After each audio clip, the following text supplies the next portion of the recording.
I've owned my 2014 F-150 EcoBoost for over 6 years now, and with close to 125,000 miles on it, I've dealt with quite a few issues. Some are small and easy fixes, while others have been major problems, and one problem in particular really could have had me regretting buying this truck. In this video, I'll walk you through what's gone wrong, what's held up, and how I've handled it and whether this truck still feels like a smart buy after all these miles. Back in 2011, Ford introduced the 3.5-liter EcoBoost V6 in the F-150. It looked like the future: 365 horsepower, 420 pound-feet of torque, better fuel economy than a V8. From the results at the dyno and the track, the EcoBoost's performance data makes it a better rival for the 6.2. The EcoBoost F-150 was the fastest of the test. Overall, it seems the EcoBoost has a lot more to offer as a daily driver. But first-gen engines do usually come with some growing pains, and this one was no exception. Those early trucks were known for issues like intercooler condensation that caused random misfires, timing chain stretch, and turbo problems. The power was there, but reliability wasn't. 2012 didn't change much, but by 2013, Ford had made some real improvements. They upgraded to larger, more durable turbos, switched to a Bosch fuel injection system, added an electronic blow-off valve, and redesigned the intercooler and PCV system. By the time 2014 rolled around, which is my truck's model year, those upgrades carried over and made the EcoBoost a much more polished engine. Still not perfect, but if you're shopping for a used first-gen EcoBoost, 2013 and 2014 are the years you probably want to take a look at. Now, starting at the front of the truck is the first issue I ran into, and it's not even mechanical. It was the passenger turn signal. Out of nowhere, it just stopped working. At the time, I was running an aftermarket set of headlights, so I even swapped back to the factory HIDs and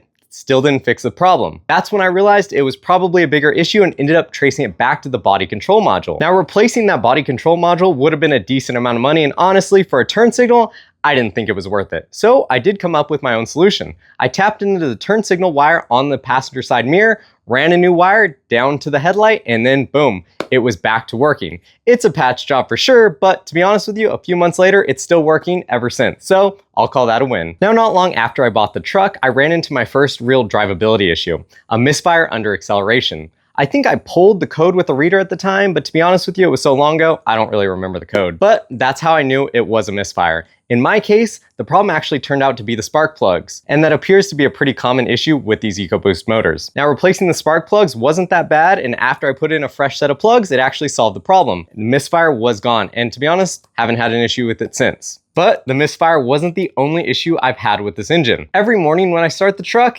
it rattles loud. Once it's done though, it's done for the day. That sound comes from the cam phasers. They're part of the engine's variable valve timing system. Basically, they control when the valves open and close. It only rattles on cold starts because when the truck's been parked, oil drains out, and therefore the locking pin that's supposed to hold the rotor steady doesn't always catch. So the rotor flops around and rattles until the pressure builds up. On these first-gen EcoBoosts like mine, the rattle usually doesn't show up until higher mileage, and most owners just live with it. Ford has redesigned the cam phasers multiple times, but to be honest with you, the problem still remains. The only real fix is replacing all four with the latest design and hoping the issue doesn't come back. But that's not necessarily a cheap repair. For now, I'm living with it, but it's definitely something I'll have to address eventually as the miles start to climb. One of the more frustrating problems I've dealt with on this truck has been the AC. Probably close to a year ago, it started making a loud vibrating noise anytime the AC fan speed was above like 2.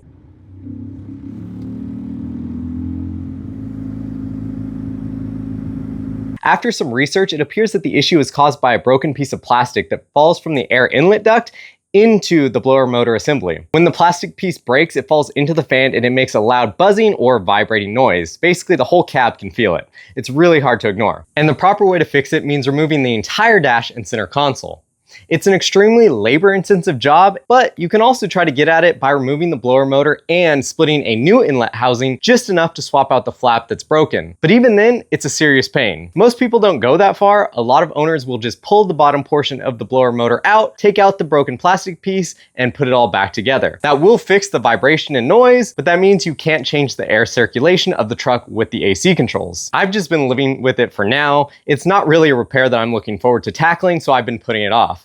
But if you are shopping for one of these trucks, it's important to note that maybe you go ahead and test out the fan speed on high to see if you hear that noise. It's definitely hard to miss. And unfortunately, that's not my only AC issue. When I switch between vent positions, like going from the floor to the dash vents, I get a really loud ticking noise from behind the dash. Instead of switching between the dash and the floor vents, basically the air stays stuck, splitting going in both directions. Apparently, this is a pretty common issue on this generation of F-150 as well, and basically what caused it is the actuator that switches between the different modes is broken. So in my case, it's a bad mode door actuator. This is a pretty common issue on this generation of F-150s. The good news is, compared to other actuators, this one is actually pretty easy to get to. The mode actuator is located above the right of the accelerator pedal. All you really need to do is disconnect the wiring, pull a couple bolts out, and then swap in the new actuator. And make sure to line it up and you're pretty much good to go. It's maybe a half an hour to an hour job. Now, I haven't fixed it yet, but compared to the blower motor issue, this one's a lot easier to deal with. When I finally get around to it, I'll probably swap out the actuator and take out that broken piece of plastic in the blower motor assembly,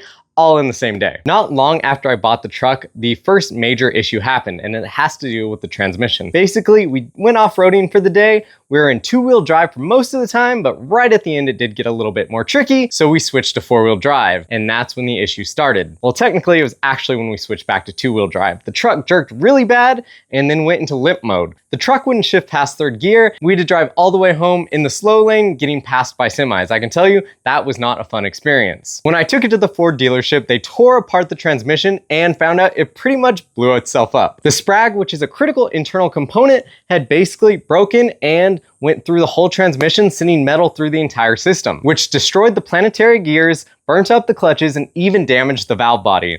In simple terms, the transmission basically grenaded itself. The good news is the truck was still under a certified pre-owned warranty, so Ford actually rebuilt the transmission with a small deductible. They had to flush out the torque converter, replace the cooler lines, and replace almost every major internal component of the transmission. But after that, it was back on the road and has been fine ever since. Even on multiple off-road trips, switching between two-wheel drive and four-wheel drive.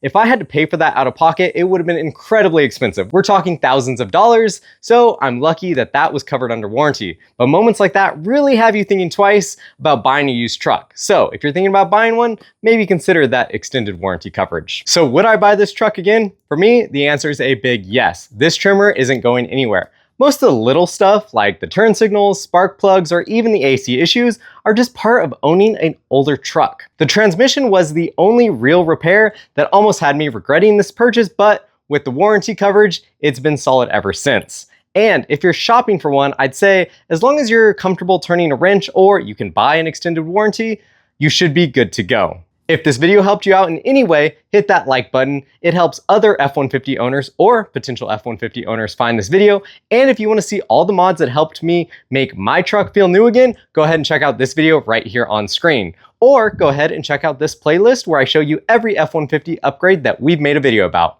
And don't forget to subscribe for more Ford content. Thank you, and I will catch you in the next video.